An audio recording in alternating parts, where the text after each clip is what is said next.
Maithili express.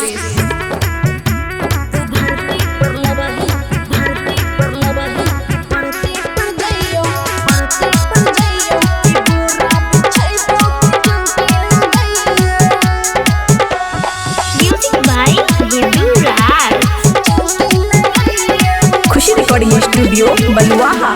तू धरती पर लबही की परती पर जइयो, कि बोरा बिछाइयो कि चौकी लगाइयो। बोल तू धरती पर लबही की परती पर जइयो, कि बोरा बिछाइयो कि चौकी लगाइयो।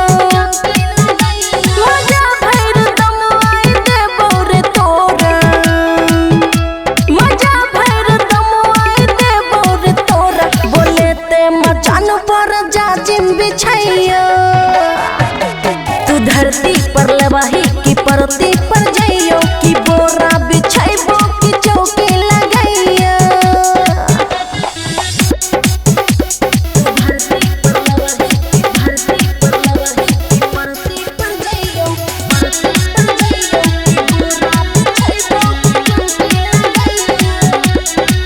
लगुआबे पजियाबे हमार भीतर से मन पनियाबे।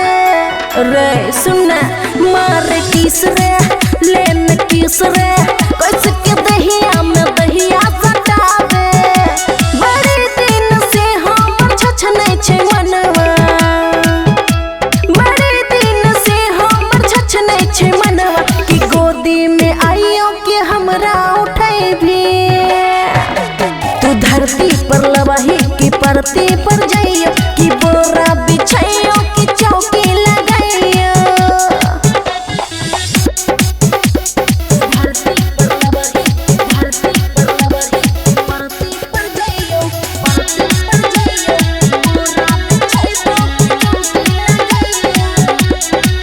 सुने रे यरवा धले ने गलवा, आवे ने चुइसले होठ के ललवा।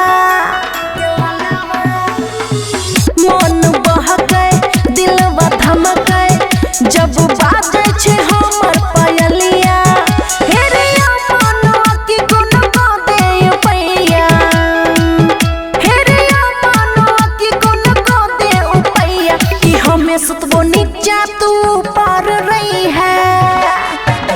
तू धरती पर लबही की परती पर जइयो, कि बोरा बिछाइबो कि चौकी लगाइयो। बोल जल्दी। खुशी रिकॉर्डिंग स्टूडियो बलुआहा।